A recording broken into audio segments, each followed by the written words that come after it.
The sailing from Laggan Locks to Fort Augustus promised to be calm and easy, but we were a bit anxious of the 6 consecutive locks of Fort Augustus, and it proved to be one of the worst experiences of our journey.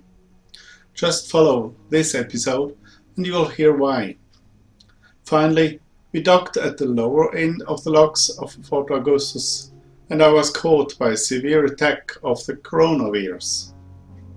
This is a video of my series Adventures with my Trawler Yacht Whitehorse, the Grand Banks 36. First, a short overview of this episode.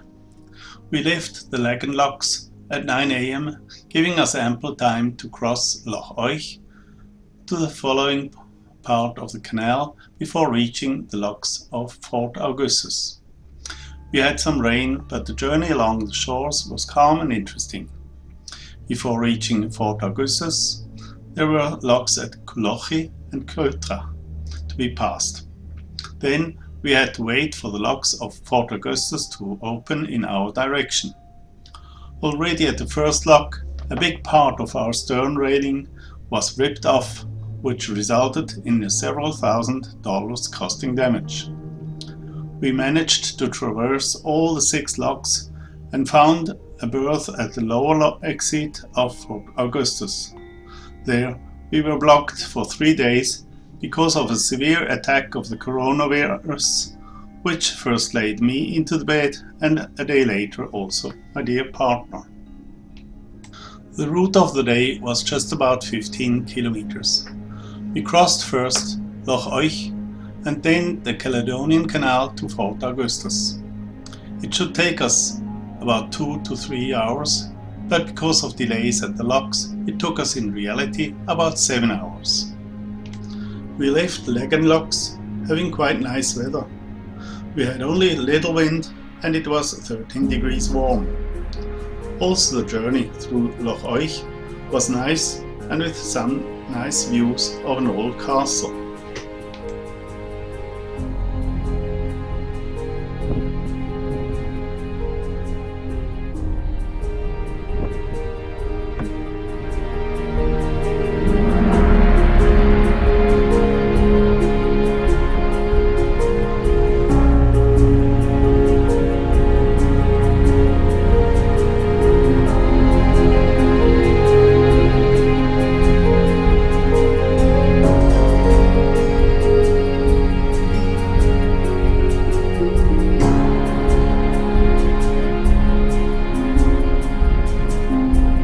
The lock at Buckley was just opened that day, after having been renovated for some weeks before. Everything went smooth and we could enjoy the canal, including the next lock at Cotra.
Did you like my video so far?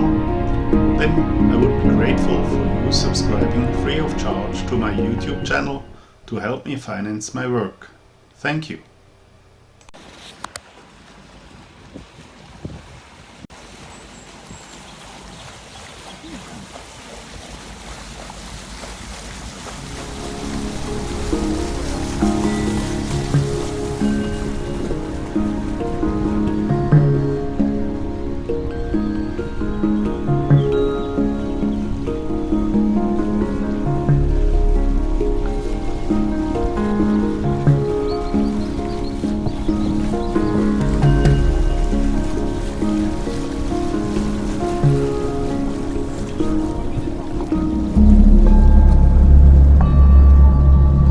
We reached the entrance of the stairs of 6 locks of Fort Augustus about 11:30. There were no staff members in sight and no one answered the VHF. So we had to stop at the pontoons and I tried to find out more. The operation seemed chaotic. Nobody could inform who was responsible for the locks and when the operation would be restarted, as they seemed to have a lunch break. But there were lots of tourists that came by buses to watch the boats using the locks. We had to wait about 2 hours. Then the staff finally reappeared. We had to wait for a ship to move upstairs before we could do the opposite. Help was scarce and staff was inexperienced. They seemed to be more occupied with the tourists than to give a service to the boats. And so it happened. A staff member urged me to move a bit forward, although my boat was still tied to the wall at the lock at the backside. Unfortunately, I did not reassure me first that my partner in the back was ready and complied with the instructions of the staff, resulting in ripping off a big part of our stern teak railing. The corner piece of a bronze even sank into the floods of the lock and was never seen again. Tourists had their show at my expenses. The staff member tied the boat again and disappeared. Through the rest of the locks, we had to ask tourists for help. This was a very disappointing experience.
Looking at the damage, you can see that the teak railing was ripped in parts.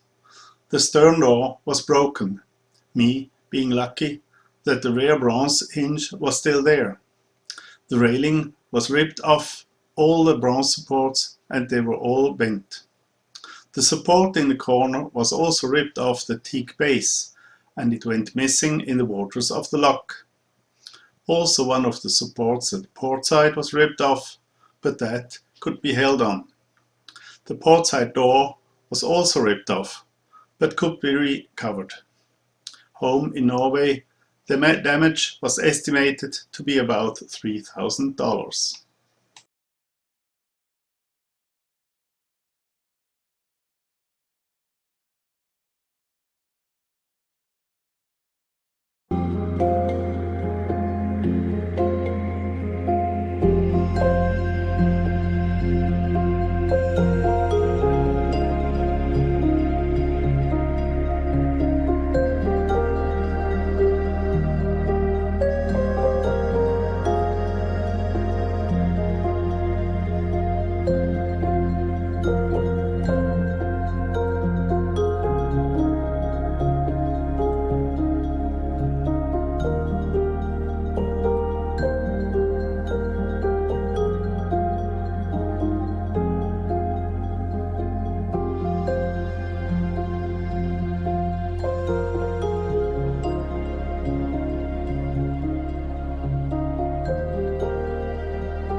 Finally, we had managed to get through all the locks and found our berth at the lower end at the entrance to Loch Ness. Unfortunately, these pontoons had no electricity for boats. In the evening, my condition deteriorated considerably. I had problems breathing and coughing was hard. Using our corona tests, I soon found out that I had been infected. The next 2 days I was forced to stay in bed with high fever. Having no electricity, we could not heat our boat and it got quite cold. My partner got ill the next day, and so we were both in bed and he had to keep it slow and try to keep warm. Although the damage bothered me, I had not the power to deal with it. This had to wait until I got my health regained. In the next episode, we will travel from Fort Augustus to Laggan. There, I tried to find a provisionary fix to the railing. If you liked this episode, please consider to subscribe free of charge to my YouTube channel using your Google Mail account. And don't forget to press the like button. I hope to soon reach the threshold of 1,000 subscribers to get some payments from YouTube to finance my work on these episodes. Thank you in advance for your support to tackle this endeavor.